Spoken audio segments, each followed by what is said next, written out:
मुश्किल से ये भगवत चर्चा करने का, भगवत स्मरण करने का, भगवत भजन करने का सौभाग्य प्राप्त होता है।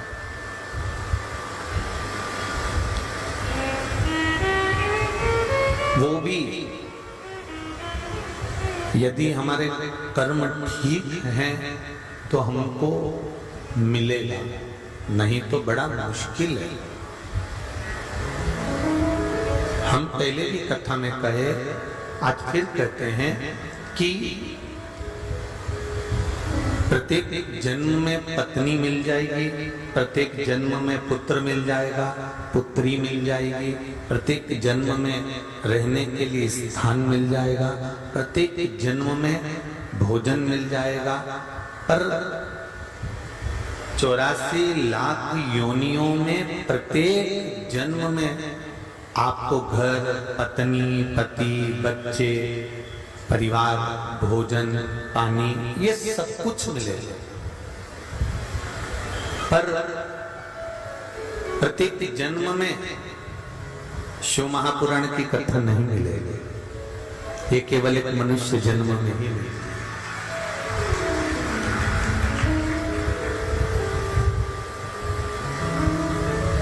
और कोई जरूरी नहीं है कि मानव का जन्म वापिस समय मिलेगा कि ना मिलेगा, इसको किसने देखा, किसको मालूम है।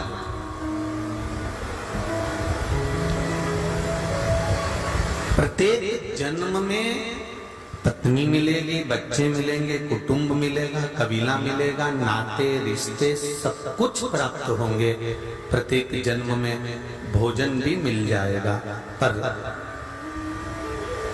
प्रत्येक जन्म में शिव महापुराण की कथा, राम कथा, कृष्ण कथा, भगवान का भजन, ये प्रत्येक जन्म में नहीं मिलने वाला।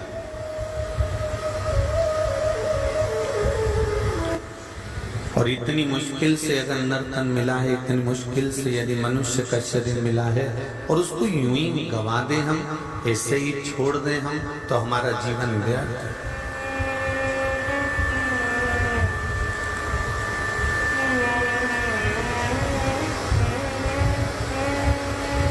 कितनी बेचैनी होती है जब हमारे मोबाइल में नेटवर्क नहीं आता। बोलो जी जी सही है कि गलत है? हमारे मोबाइल में नेटवर्क नहीं आता तो कितनी बेचैनी होती है कि अब मैं व्हाट्सएप कैसे चलाऊं, ने फेसबुक कैसे चलाऊं, ने यूट्यूब कैसे चलाऊं, ने इंस्टाग्राम कैसे चलाऊं। कितनी बेचैनी। 2 बार तो मोबाइल बंद चालू करके देख लिया, चल क्यों नहीं दिया? तो किसी ने कहा बैलेंस नहीं होगा। नहीं, बैलेंस तो है। तो उसने कहा कि एक काम करो कि वो नेटवर्क दूसरी जगह चेंज करके देखो। तो उसमें 3-4 ऑप्शंस रहते हैं कि इस पे ले के क्लिक करा तो इस वाले ये BSNL से जुड़ गया, कि जियो से जुड़ गया, कि इससे जुड़ गया, कि उससे जुड़ गया। उसने 3-4 जगह उसको जोड़ने का प्रयास किया।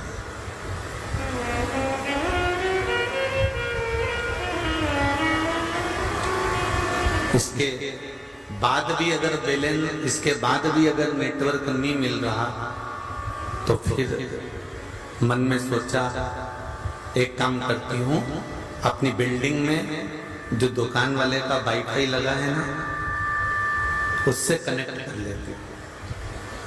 और बिल्डिंग में दुकान वाले का वाईफाई लगा था, उससे कनेक्ट कर लिया। परंतु वो कनेक्ट कर तो लिया, अगर तुम्हारे मोबाइल में नेटवर्क आ रहा होता तो तुम मोबाइल कहीं पे भी लेके चले जाओ, तुम्हारा नेटवर्क रहता तो तुम व्हाट्सएप चला सकते थे। बोलो जी जी सही है, तुम फेसबुक यूट्यूब चला सकते थे। पर तुमने जिसकी बिल्डिंग में से, जिसके वाईफाई में से कनेक्ट कराए, तो वो केवल यहीं चलेगा, दूसरी जगह गए, बोलो जम के बोलो, बंद हो जाएगा। इसलिए अपने मोबाइल का नेटवर्क पूरा मिलना चाहिए और मोबाइल का नेटवर्क के लिए सबसे मूल है कि आपका मोबाइल सही तरह से कनेक्ट हुआ कि नहीं हुआ, वो मोबाइल में देखना पड़ेगा। कई बार फंक्शन गड़बड़ हो जाते हैं, ऐसा होता है। हम मंदिर जाते हैं तब हमारे मन में शांति रहती है, हम तीर्थ जाते हैं तब हमारे मन में शांति रहती है, जब हम कहीं पवित्र स्थान पर जाते हैं तब हमारे मन में शांति रहती है, जब हम कथा में जाते हैं तब हमारे मन में शांति रहती है। और जैसे ही कथा में से निकल कर गए, जैसे ही मंदिर से निकल कर गए कि वाईफाई का नेटवर्क बंद हो जाता है, फिर हमारे मन में शांति नहीं रहती। घर पहुंचे और फिर वही काम, लोभ, विषय, वासना, आसक्ति, तृष्णा। जब तक कथा में बैठे हो ना तब तक तो ऐसा लगेगा बिल्कुल सियोर वाला महाराज बिल्कुल बेचारा कितना सही बोल रही है, एकदम जोरदार बोल रही है, बिल्कुल सही बोल रहा है। और जैसे ही यहाँ से निकले चप्पल पहन के, अब महाराज का तो काम ही यही है, वाईफाई गया। जो कनेक्ट करा था ना स्टेशन पे, जो कनेक्ट करा था तुमने बिल्डिंग पे से, जो कनेक्ट करा था दूसरे के वाईफाई से, वो वाईफाई का कनेक्शन कट गया और मोबाइल बंद हो गया। फिर घर पहुंचे, फिर विचार करा कि अब मैं मेरा वाला मोबाइल देखती हूँ, और फिर खुद के भीतर का मोबाइल छाटना चालू करा तो विचार करा नेटवर्क नहीं आ रहा, नेटवर्क नहीं आ रहा, नेटवर्क नहीं आ रहा। कभी कभी नेटवर्क आ जाता है एकदम, तो 2-4 मैसेज तो खुल जाते हैं, कभी कभी एकदम नेटवर्क आ जाता है। मैंने गलत काम कर रही थी, कोई झूठ बोल रही थी, इतनी देर में नेटवर्क आ गया और आते से जैसे पकड़ते से इसके मन में आया, नीरे सियोर वाला महाराज ने बोला था ऐसा नहीं करना, अपने को ऐसा नहीं करना, और बता के और नेटवर्क गायब तुरंत।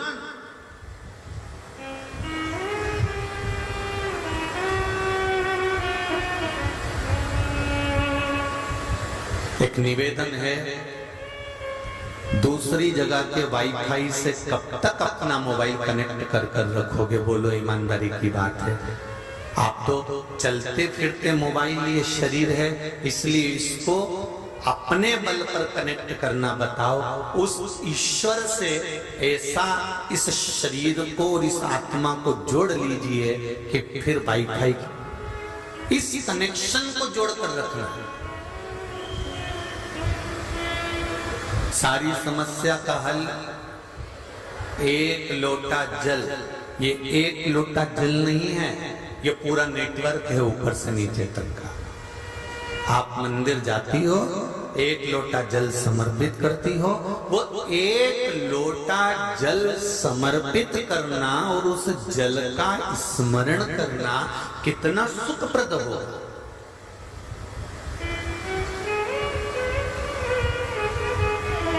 कितना सुखप्रद।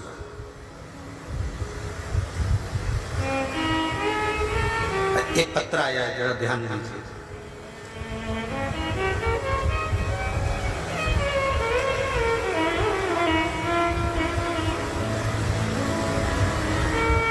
एक तो बाहर से जितने लोग पत्र भेजते हैं, कोई हरियाणा से, पंजाब से, गुजरात से, राजस्थान से, इन सबसे निवेदन है कि यहीं पे इतने सारे पत्र हो जाते हैं, तुम्हारे पत्र मत भेजा करो करके निवेदन। आपके क्षेत्र में जब कथा हो तो इन पत्रों को हम जरूर पढ़ा इनको, ऐसा नहीं। बहुत सारे जो बाहर से पत्र आए हैं उनका भी स्मरणों पर निवेदन है। यहीं का तो इतना सारा ढेर लगा है, तुम खुद देख लो, ये रहा। अब इतना सारा इनका पढ़ूं कि तुम्हारा पढ़ूं, ये बता।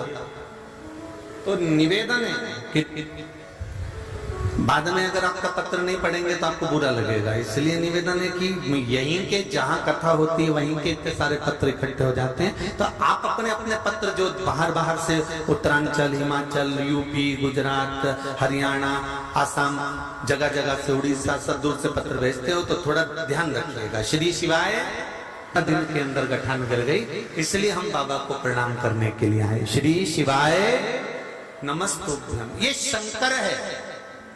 ओ घड़ी, बच्चे का फोटो भी दिया, आप लोग आस्था चैनल के माध्यम से, फेसबुक, यूट्यूब के माध्यम से देख सकते हैं। अंदर भी बच्चे का फोटो है। तेरी कृपा बिना न हिले एक भी अणु, लेते हैं श्वास तेरी कृपा से तनो तनो। हे गंगाधार मुक्ति द्वार ओंकार तू, भूले ओंकार तू, आयो शरण निहारी शंभु तार तार तू। बखान क्या करूं मैं रातों के ढेर का, चपटी भगोद में खजाना कुबेर का। महाराज आप उसका विश्वास रखकर, हृदय रखकर, चित्त रखकर आप उसको एक चावल का दाना भी चढ़ा रहे हो तो वो क्या दे रहा है आपको मालूम नहीं पड़ पाएगा।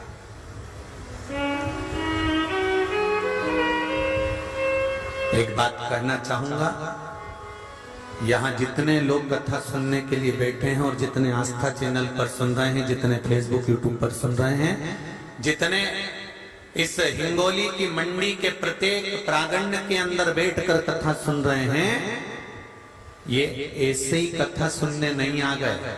इनको ना निमंत्रण भेजा है, ना चावल भेजा है, ना कोई ने जाकर अनाउंस करा है, ना किसी ने जाकर इनको पत्रिका दी है।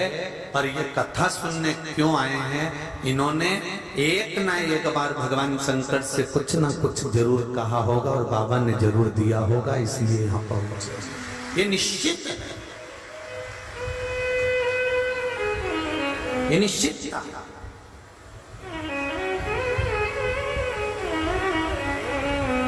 उसने कृपा करी है, तभी तो हम यहां बैठे हैं।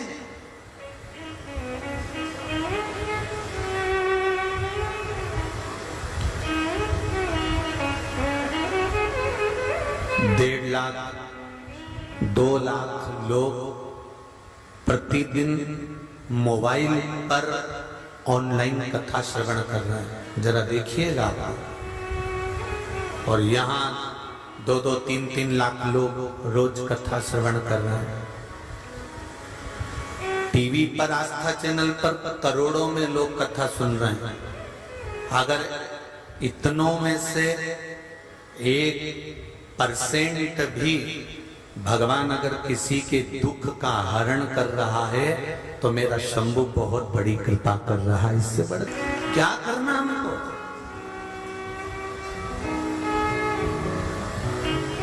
बस कर्म श्रेष्ठ होना चाहिए। अगर आपका और हमारा कर्म श्रेष्ठ है, कर्म अगर सही है, कर्म पे तो व्यक्ति को जाता है। परशुराम भगवान भी ब्राह्मण थे और रावण भी ब्राह्मण था।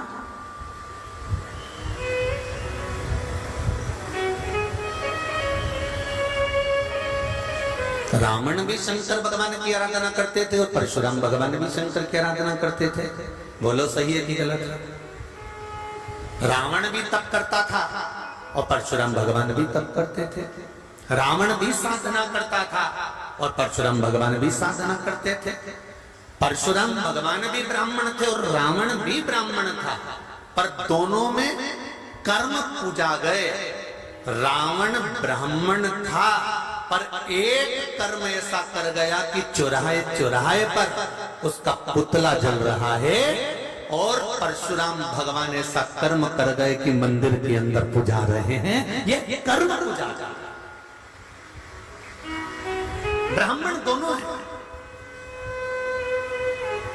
दोनों ब्राह्मण हैं, पर ये दोनों का जो कर्म है, ये दोनों जो कर रहे हैं, दोनों के कर्मों की प्रधानता है। एक अच्छा कर्म करे, धनुष भी लेकर गए तो राजा जनक जी के सामने शंकर के धनुष को दे दिया। धनुष लेकर पहुंचे तो राजा जनक को प्रदान कर दिया। धनुष लेकर पहुंचे तो जग कल्याण का कार्य किया। और रावण ने अपनी सत्ता बनाने के लिए, अपना वैभव बनाने के लिए, अपनी प्रतिष्ठा बनाने के लिए अहंकार के शब्दों का संबोधन किया। अपनी वाणी को अभिमतता से लिप्त कर कर छोड़ा।